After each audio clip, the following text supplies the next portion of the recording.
గట్టిగా స్పీచ్గా ఈ దెబ్బతో మరిగా ఈ దెబ్బతో జై హింద్. ఈరోజు లండన్ హన్స్లో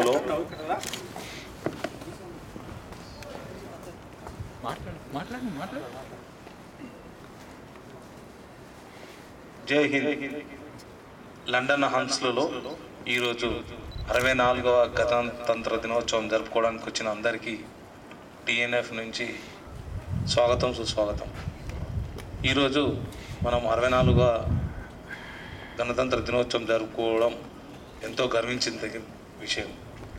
65.5 సంవత్సరాల మన స్వతంత్ర భారతంలో 63 సంవత్సరాలు కంప్లీట్ చేసిన మన భారత రాజ్యాంగ వ్యవస్థకి ఈ 64 సంవత్సరాలకు ఎన్నో వేల సంవత్సరాల చరిత్ర ఉన్న మన భారతదేశానికి ఎన్నో మతాలు, ఎన్నో జాతులు, ఎన్నో కులాలు, ఎన్నో సంస్కృతులు, భిన్న సంస్కృతులు కన్నటువంటి వేల సంవత్సరాల ఉన్న చరిత్రలో ఒకే దేశంగా ఏర్పడి ఒకే రాజ్యాంగ వ్యవస్థను ఏర్పరచుకొని 64 సంవత్సరాలు మనం విజయవంతంగా కంప్లీట్ చేసినందుకు మనందరం కూడా మన వ్యవస్థను గౌరవించినందుకు ఒకరికొకరం అందరూ భారతదేశ ప్రజలందరం కూడా గర్వించదగ్గ విషయం.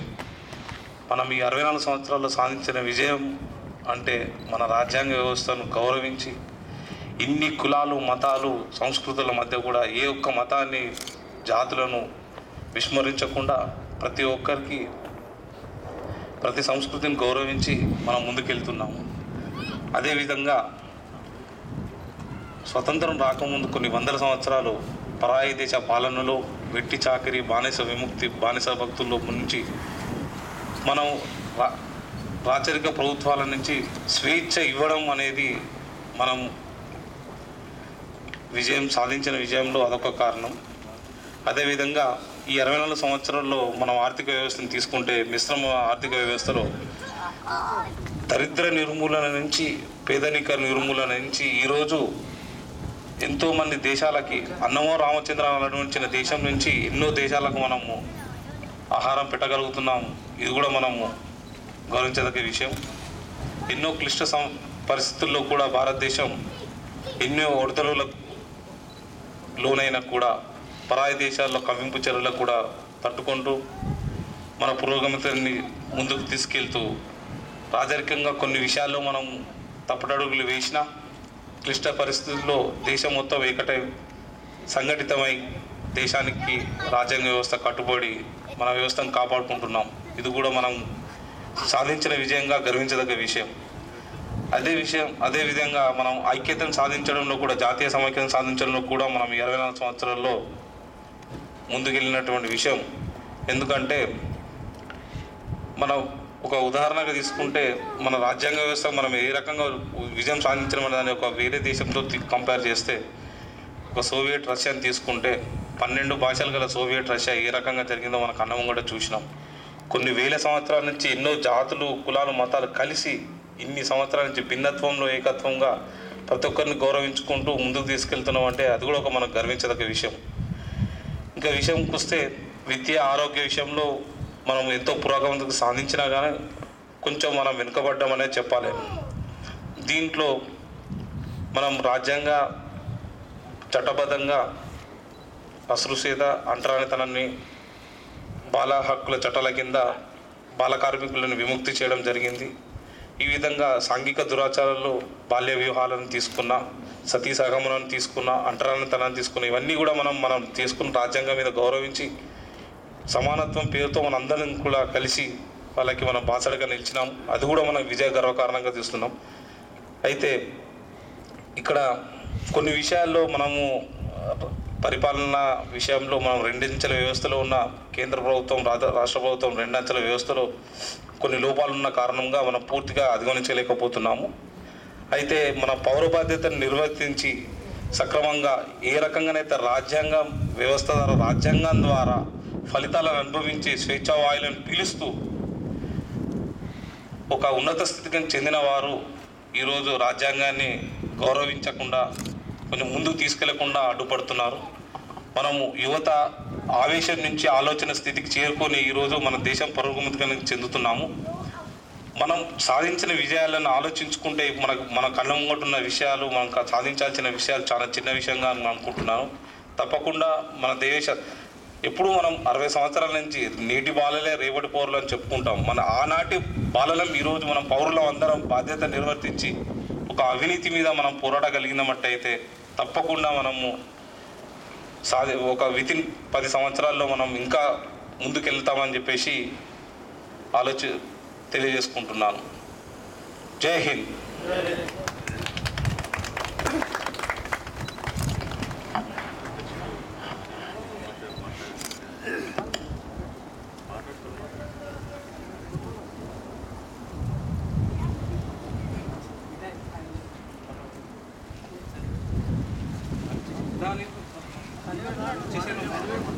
ఇంకా ఒక 2 నిమిషాలు కంప్లీట్ చేసి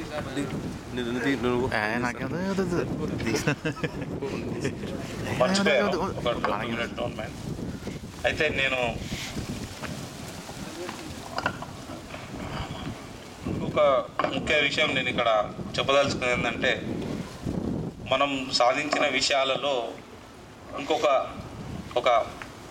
నాకు వచ్చిన ఆలోచన, విద్యను ఆరోగ్యాన్ని భారతదేశ పౌరునికి జన్మ హక్కు కింద చేయగలిగినటువంటి అయితే ఈరోజు ఒక కడుపుతోటి ఉన్న అమ్మాయికి నా బిడ్డ ఈ దేశంలో జన్మిస్తే ఆరోగ్యము విద్యను అందించగలిగితే ఇక వారి గురించి ఆలోచించాల్సిన అవసరం లేదు.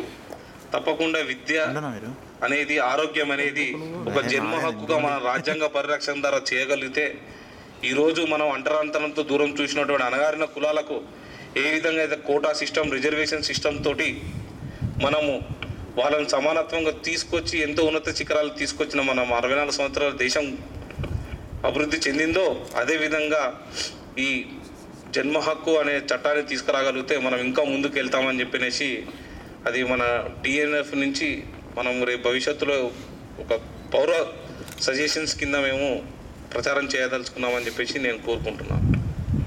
జై హింద్.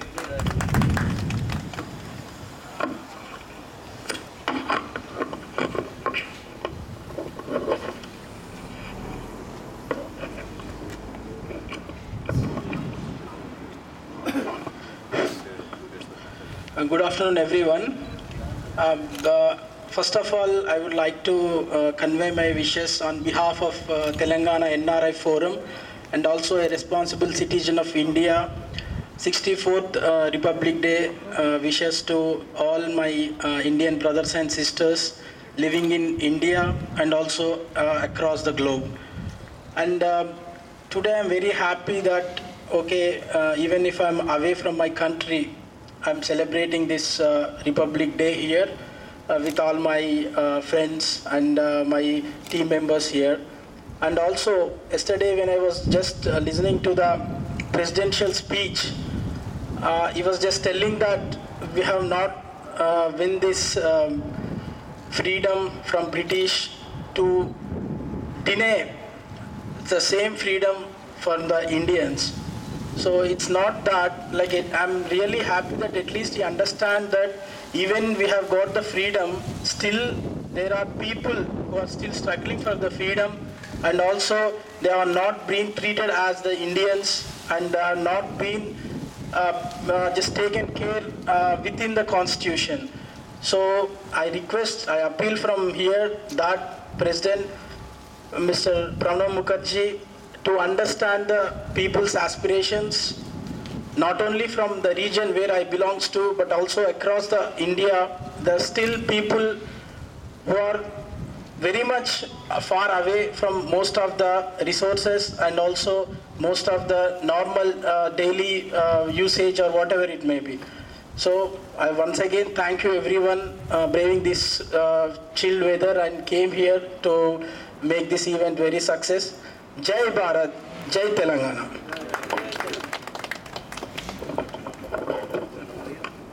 ఒక పాయింట్ చెప్తాను.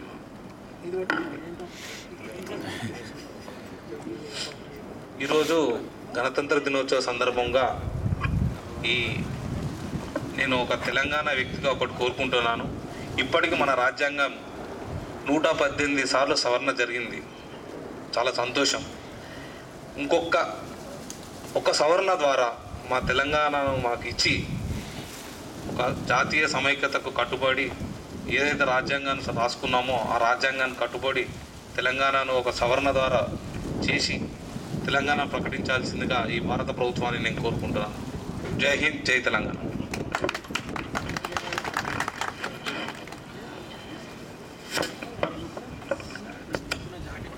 आप लोग बिठा देना